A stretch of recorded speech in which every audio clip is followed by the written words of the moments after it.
Hello everyone and welcome back to the channel. My name is Amesis and today's video is going to be a little different. For the last few days I've been grinding out ranked and I just hit Masters last night. So I started off at D4 7500 RP and I gained just around 2600 RP in just 2 days. So I think I have a little bit of information that I can share with you guys about how I succeeded in ranked and how you guys can succeed as well. So with that being said, let's get started on today's video.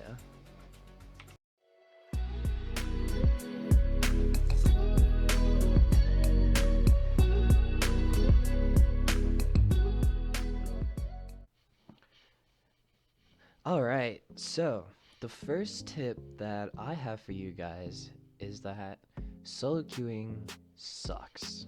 Okay, solo queuing is one of the worst possible things that you can do in Diamond.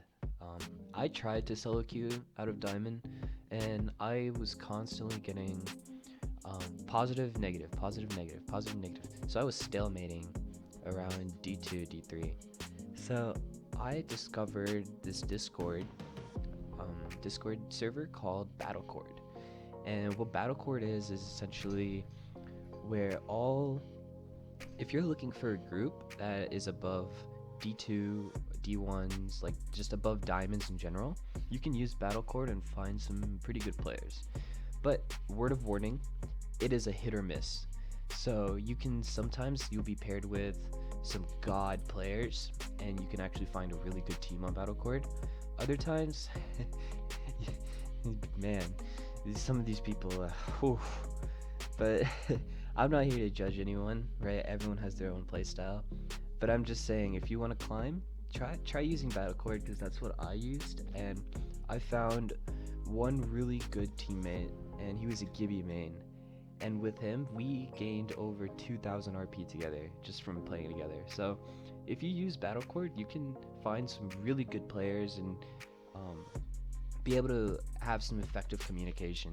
Because in Diamond, what matters more is communicating with your teammates, having the right callouts, and just agreeing and disagreeing with your team makes a huge difference.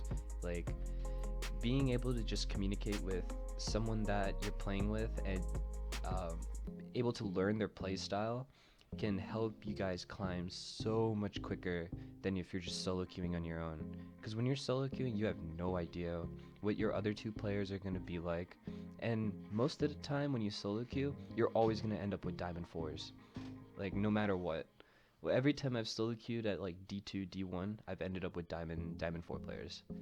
So my best advice for you guys to get out of Diamond, and if you're stuck and you already know how to play the game, use Battlecord, use a Discord server, and try to find some groups. I know some people kind of like struggle with this, and I'm the same way because I'm a little introverted as well. But if you gotta do what you gotta do to climb, right? Like it doesn't matter. These people are in the same situation as you. They're just trying to climb. So everyone has the same goals, and that's what makes Battlecord amazing. Is that you play with people who have the same goals as you, who are in the same tier as you, and that's how you climb. Okay, so enough about Battlecord now. Let's get to how do you play? How do you play in Diamond, right? So the second point that I'm going to talk about is team composition. So believe it or not, team comp actually really matters in Diamond.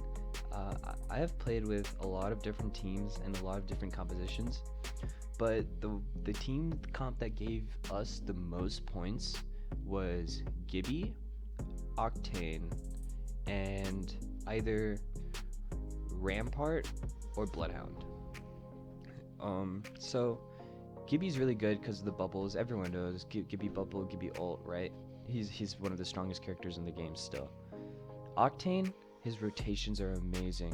You can use his jump pad to get out of situations, to get into situations, to third party, get out, blah blah blah. You know, Octane's he's really good right now.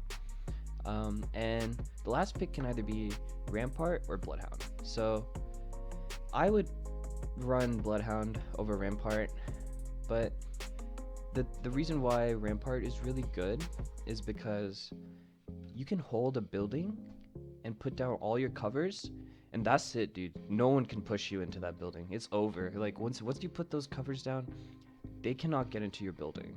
They will try, and they will get stuck in the covers. They'll get crouch stuck when they try to get in, and it's easy laser beams. So Rampart is amazing for team comp. So that's the team composition stuff. Now let's talk about landing and early game. So early game is one of the most difficult parts as well, because everyone is landing at everyone's so spread out. You're gonna see at least one person at each POI, and most of the times the best time to land would be in the middle of the ship, because in the middle you can have a perfect view from behind you to see how many teams are behind you and how many teams are still left on the ship. The teams that are left on the ship are going to be late to land, and what you want to do is you don't want to be late, you want to be in the middle.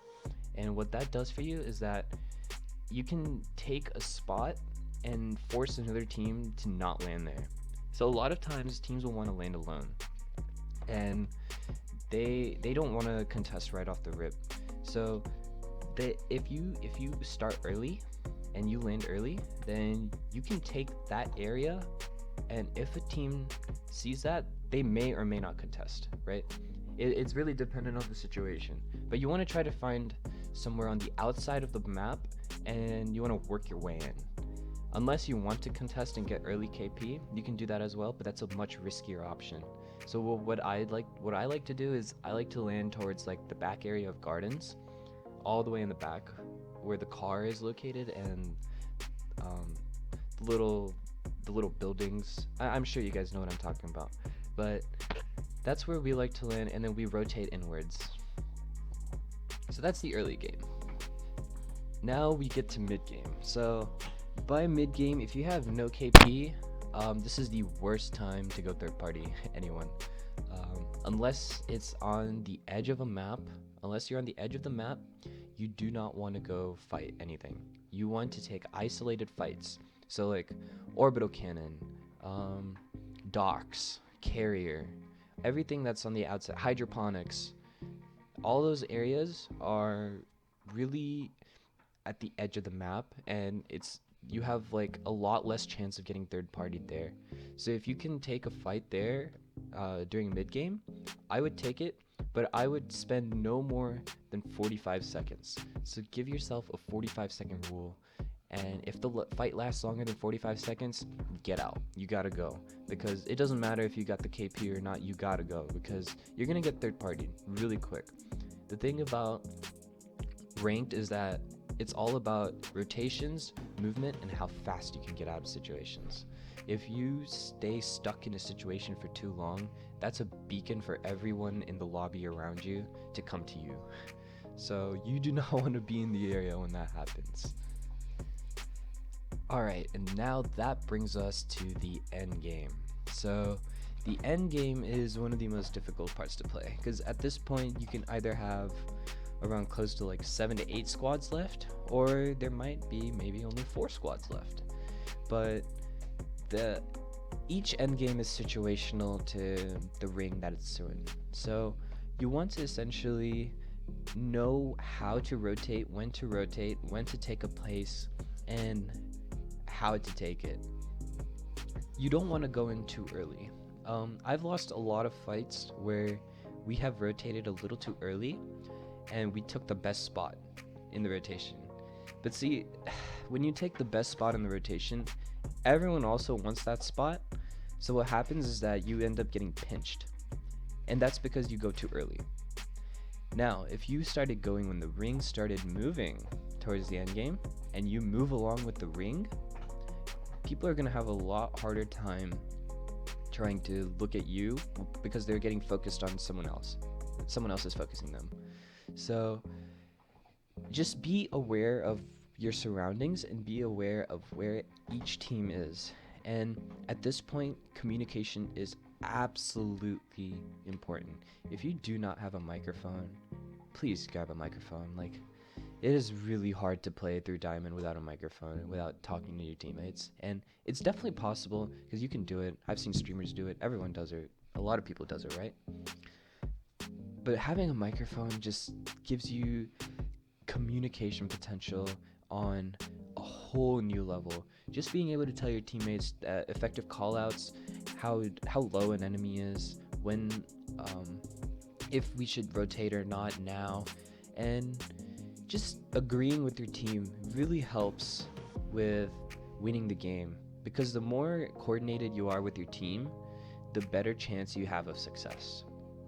So that is the end game. And I have one final point that I wanted to talk about, and that is, what if you got team wiped and you're ratting, right? You lost the situation, you lost the fight, there's only one of you left, and now you have to rat. What do you do? Ratting is, you got to do what you got to do, right? Everyone knows what ratting is. If you lose a fight and you see that two of your teammates are down, get out. Go, run. Do not go and fight that unless they are very low and you know that you can take them out. But that is a very risky situation. And a lot of the times your teammates do not want to lose points and you do not want to lose points. So if you go back in there and you fight them 1v3, you're losing points for not only yourself, but your two other teammates as well. So try to minimize the amount of points that you lose. You do not want to see those minus 48, minus 48, minus 48. Oh my god, those hurt. They hurt so bad. Guys, that is the end of this video. If you found any of this information helpful, and if you liked anything that I said, please drop a like and hit subscribe on this video. It would really help me out with the YouTube algorithm and trying to get in. We just hit 240 subscribers, so shout out to all of you who subscribed to me in the last few days. And if you're still watching up until this point, comment down bread.